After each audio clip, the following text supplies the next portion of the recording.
Hey everybody, Ben here from the Bonehead podcast, and welcome to Blood Bowl Tournament Rosters Goblins. We're going through every team in Blood Bowl 2020 and putting together some example tournament rosters for them. Now we're looking at 1100 and 1200, so 1.1 million and 1.2 million. Most tournaments out there are kind of somewhere around that region, and what that does is give you some ideas for what you can fit in at 1100. If the tournament's a little bit more cash, you can add to your taste, and if you're looking at 1200 or 1250 builds, so 1.2, 1.25 million, we've got some good examples for that as well. Now, the Goblin roster video we've already done before, but we're updating it for 2022 because 3 of their star players are brand new, and Hackblem and Morg, their costs got adjusted. So we're going to take a look at a couple of rosters from the last video just as kind of like a refresh, and then we're going to have a look at some new rosters with the new star players.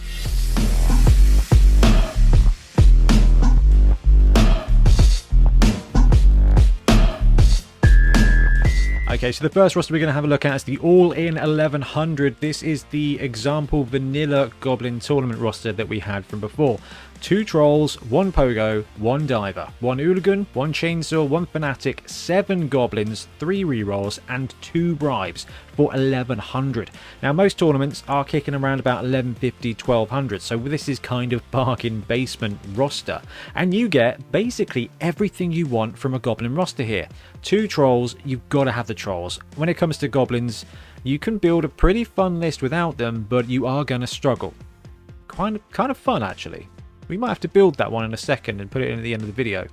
Got an idea. Anyway, you can run 2 Trolls, and you should run 2 Trolls. In a tournament setting, in a league setting, they're just so big, so burly. They will get some really good hits in for you. They've got Mighty Blow, they're Strength 5, but most importantly, the rest of your team, although great, because Goblins are awesome, they're not the strongest things in the world. Strength 2 and Armor 8+ with Stunty means that they are going to get goned throughout the game. Trolls being Armor 17 with Regeneration means that they're going to stick around for most of the game, and those are 2 big boys that you want on the line of scrimmage to stop the rest of your guys from dying. Also, they can throw stuff. So the Pogo and the Diver become your primary ball carriers, your primary scoring threats. The Pogo being movement 7 and having that Pogo stick ability to just teleport 2 squares on a 3+ is pretty awesome. That's really good for offense. If you're trying to score 7 squares, you bamf 2. It's a pretty good range for that player. And also on defense, you've got a pretty good opportunity of jumping into a cage and taking a 2-die up block. The Pogoer, really important. The Diver is not as good this edition as it was in the last edition, but still a really good scoring threat. It's slightly more reliable than a standard Goblin when you're being thrown through the air. It's worth the extra cash to put that player in the lineup. It's going to be more accurate, may not travel as far, but actually, overall, the Diver is a better option if you're planning on throwing the Goblins. So the Hooligan is just a wicked piece. When it comes to the Trolls, you can put Brawler on them, you can put Block on them. It's a tournament. These guys are tier 3. You're likely to have a couple of secondary skills that you can put on your players. But if you chuck Guard on them, then they combo really well with the Hooligan, because the Hooligan has Dirty Player +1, and Guard gives you +1 to fouling no matter what is going on. So being able to knock dudes down, and the Hooligan can just come along, who is not a secret weapon, and stamp on things with an extra +1 is a really great combination if you've got a couple of pieces of Guard. The Chainsaw is also not bad at taking out guys who have been taken down. I love the Chainsaw, and it's an absolute bargain at the price. The Fanatic is a great player here. 3 squares of movement, Strength 7, Ball and Chain. You can rush twice, so that's up to 5 squares of Strength 7, smashing around. Plus, you can also use it to move your own guys if you're feeling really kind of spicy. 7 Goblins round out this roster, along with 3 rerolls, which should be enough. Edge 3+ is great. The fact that they're Stunty Dodge means that they're 3++ basically everywhere, unless they're running around people with Prehensile Tail and stuff like that. So the Goblins are going to be just fine at doing most stuff. The rerolls just gives you the opportunity to pull off and save that disastrous event every now and again, but it also means that you can power up some 2+ dies, some 2+ blocks. You can 3++ into any cage and then take a 2 die up block with a reroll. The odds are not as bad as you would think for that. Now, 2 bribes basically allow you to keep your Chainsaw and your Fanatic active. And that's it. That's the roster. 1100. You get almost everything you want from goblins. But this is vanilla. We're not looking at star players just yet. So trolls, block if you've got a double is great. Guard and brawler will do really good jobs of just applying that pressure. Pogo, diver, you want sprint, sure hands on the pogo. Diver to get dodge and catch to just be that one-turn touchdown extreme. The pogoer, if you've got a secondary, might not be bad. Taking Dauntless or Wrestle to just be a 3+ into a cage and then a 2 die up. Dauntless can make it 1 die. Wrestle will do a great job of just taking down a ball carrier. It's actually a pretty potent combination. The Hooligan get Sneaky Git means it can run around Dirty Player, and then you've got the extra ability of just wandering off, plus it's going to keep you from being sent off too. Chainsaw, Sneaky Git works well if you've got another double Dirty Player. Chainsaw, I think that works. That's +4 to the foul. If it doesn't work, that's fair. But if not, you've got Sneaky Git, which again, what we said with the Hooligan, it means you can wander in, foul, and then wander out. Dodge is probably the best shout here for the Chainsaw, though. You can't use dodge with Stunty if you've got a special weapon, but what it will do is keep the little dude alive. Fanatic, Mighty Blow, and Block are just 2 of the best skills available. Block if you've got a double. Brawler is not bad because you are blocking every single time with this Fanatic.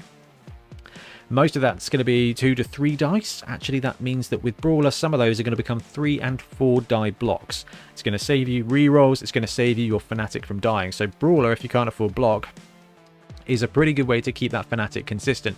Standard goblins, though, you want to be fouling. You want to be doing nasty stuff. The sad thing about tournaments, you can't normally take randoms. I love a random general on a goblin, but when it comes to tournament builds, you kind of want to put them on your positionals. 2 bribes are going to keep these guys around, and 3 rerolls are just going to keep you fighting when you shouldn't be anymore. Okay, so let's get to some fun stuff now. So Hackblem roster 1100 absolutely can be done, and if you're running goblins and you're trying to win. Now, we talked about this a couple of times in the pod. The Goblins having the lowest win percentage in constructed events. Hackblem gives you a pretty good option. So at 1100, which should be probably be the lowest tournament value kicking around, 2 trolls, the diver, the hooligan, the pogo. The hooligan with disturbing presence and just that dirty player +1 ability. It's just a really useful piece. The pogo stick, again, like we said, using the pogo stick ability of 3+ anywhere teleportation. Pretty sweet. The diver, just giving you a little bit of an extra boost when it comes to a stretch play, is a really good one to have as well. Given that dude dodge just makes him a standard kind of running around guy. Don't think the diver can use Stunty on the reroll there, so I have to double check that one. 7 goblins gives you 12 line dudes plus Hackblem and 3 rerolls. So this is the kind of basic roster for running goblins in a tournament when you want to score touchdowns. The sad thing is you're missing a couple of the fun bits. You're missing the chainsaws, you're missing the Fanatic, and it does hurt in goblins when you're running a goblin roster not having those special things. You're running this team here very much as a stunty normal team. Okay, you're missing out the spice, you're focusing on scoring, and every single game is going to be punching up. You do have Hackblem, who can win any game by himself, but basically you're missing a couple of toolkits here, a couple of toolkit pieces. Now the cool thing is that this roster is dirt cheap at 1100. You can drop a reroll and you can add something else. You could add Bomber Dribble Snot for 50k now, and as your tournament build increases, if it's an 1150 tournament, a 1250 tournament, you've got cash to play with. So basically what you've got here is a really great shell. If you increase this by 50k, you can take Bomber. If you increase it by 100k, there's a couple of things you can do. You can take Bomber and you can take a bribe. You can change up one of the players and just add stuff, and that's when the roster gets really good, and that's what we've been missing. So being able to add 1 cheap star gives you that extra power ability. But if you wanted to take 2 stars, we've got that for you too. I couldn't resist. So much weapons 1100, Bomber, Dribble Snot, and Fungus the Loon, both who have been released this weekend. Rules wise anyway, the models may not be out yet, but it won't be long. Bomber and Fungus, along with 2 trolls, a Fanatic, so 2 Fanatics on this roster, 1 chainsaw, 9 goblins, 2 rerolls, so you've got to be careful here, you are in 2 reroll territory, but there's a sneaky way around that, and 3 bribes. So this is my shell at 1100 to get both of those star players in there. What this gives you is 2 trolls and 2 Fanatics. Taking more than 1 bomber isn't brilliant. You can only throw one bomb per turn no matter how many bombers you've got, so if you're running bomber you don't really need the Goblin bomber. There is no limit to Fanatic, so you can load up with both Fungus and the standard Fanatic right away. So if you're receiving, you have every opportunity to just unleash havoc with two of these whirling ball and chain madmen, and it's great fun because you've got the chainsaw dude here who can just wander along behind and finish off the job. This gives you so much carnage and an absolute bargain price of 1100. Now down here we've got 3 bribes. 3 bribes gives you a ton of flexibility. If anything, I'd be inclined to drop a bribe, drop a goblin, and then upgrade my standard goblins to take that pogo stick guy. It depends on your limit. This is what you can get for 1100. You could even drop a reroll. Drop a bribe and take an apothecary to keep the Fanatic and the chainsaw alive. Can't use the apothecary on bomber or fungus, so definitely one to watch there. Now, what this roster builds for you is 2 strength 5 mighty blow pieces, 2 strength 7 pieces, one who's running around at movement 4 with a ball and chain and mighty blow. The other Fanatic in a tournament setting, you don't have to wait for him to level up. Normally, you're going to have a spare skill kicking around, and strength 1 skill, that Fanatic can get mighty blow. Now mighty blow won't work if you're knocking dudes around on the ground, but on the way to the ground it does definitely help you to make them stay there. So that is a potential 7 squares of ball and chain per turn before you apply rushes. Could be absolute carnage. Now if you're running this roster, taking guard on those 2 trolls is probably the best thing to do. 1, it doesn't cost you a secondary skill, which means you can have a bit more fun with some of the other goblins, but 2, that guard is going to help you with the fouling. So if you've got that chainsaw player coming along and mopping up behind the bombardiers, not the bombardiers, but behind the Fanatics, it's going to give you that extra benefit as well.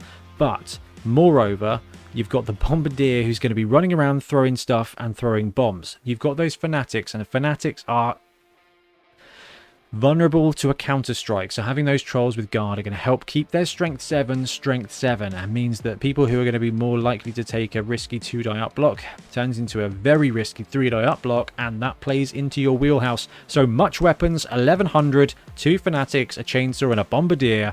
Great fun. But let's kick it up a notch. Let's take it to 1200.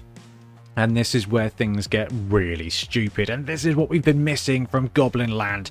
Triple Fanatic roster, 1200 TV, well, 1190 actually. So if you're going to a tournament that is kicking around 1150 to 1200, you can fit this roster in. You will need 1 Goblin team and 3 ball and chains. The Verminator, Creek, Rust Gouger, movement 5, strength 7, ball and chain, massive dude with a free auto bribe for himself at the end of his first drive. He just does not get sent off. Absolute bargain of a ball and chain, if you ask me.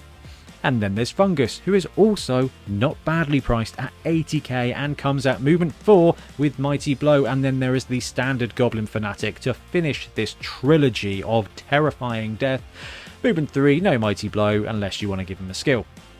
Let's do the maths. That's 5 plus 4 plus 3. That's 12 squares of whirling ball death per turn.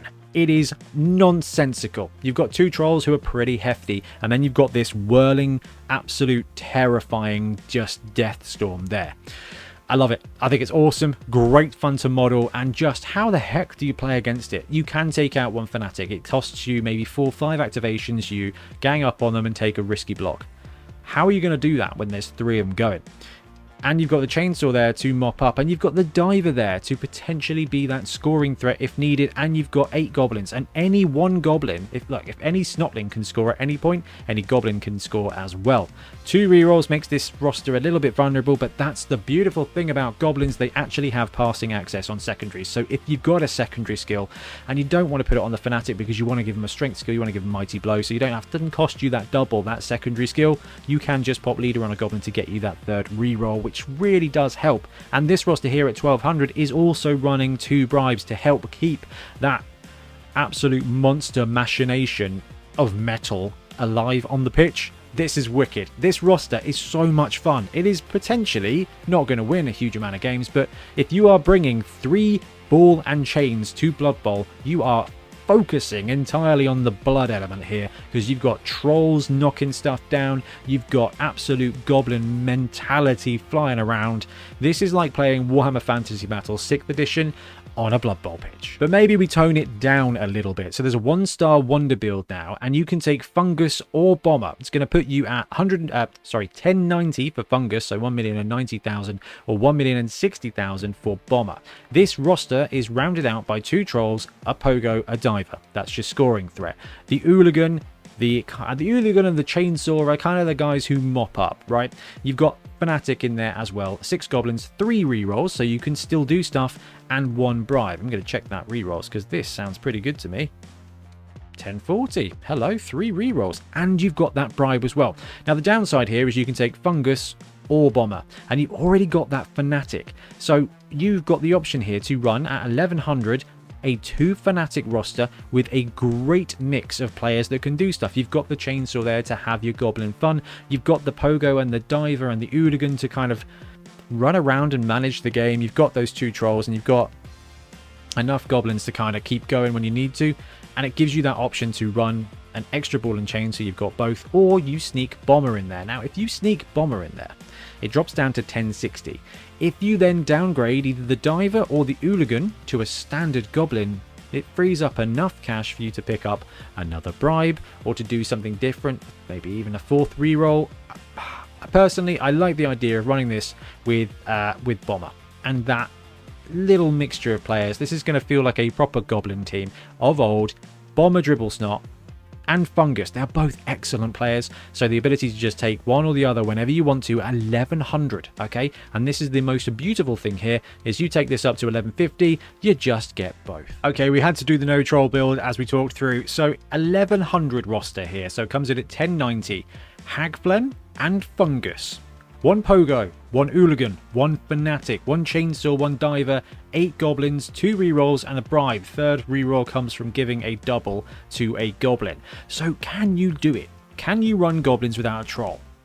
In this situation here, that bribe with Fungus and the other fanatic become the damage factor of this roster. Now this is only at 1100. When this goes to 1150, you can bring on Bomber as well. Now this is all goblins all the time. We've got 1, 2, 3, 4, 5, 13 goblins and Hackblem and Fungus. So 13 goblins, 14, 15 players total. Fanatic, Fungus, Chainsaw. So we're down to 12 players, 1 bribe and star players. This roster is going to be really fast, and your main hitters are going to be those Fanatics. This is kind of like a Night Goblin team, just you've got no trolls to be strong. There's no strength. This is all dodge and disaster, and I think I really love it. I mean, I don't think I would recommend playing this ever, but actually I kind of fancy the no troll goblin challenge because you still get a lot of stuff.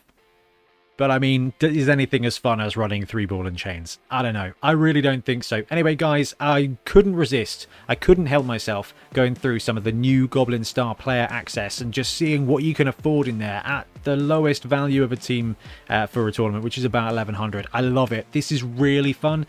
Goblins have struggled competitively. That is probably not going to change. We might see a little bit of a boost here as their kind of the secret weapons become more potent now. You just got better access to better players, so we should see a little bit of an increase. But this is not about winning. This is about absolute carnage. You know, Michael Caine in The Dark Knight talks about people just wanting to watch the world burn. These rosters, these star players, this team is that. Anyway, guys, thank you very much for watching. I'm going to disappear. We'll be back soon with more Blood Bowl content. Happy blocking. Thanks very much for watching. We really appreciate your support. If you want to help support the channel even further, please like and subscribe, or come join us on our Patreon. We have early access to content, we get loads of feedback from you guys, and we try and do competitions as much as we can. Or you can get yourself some Bonehead podcast merch on our Spreadshirt site. So if you want to support a team, especially for the Bonehead Championship, you can pick up a shirt, a mug, things like that. It all helps support the channel, and we really appreciate it. Anyway, links below. Thank you very much. Happy blocking.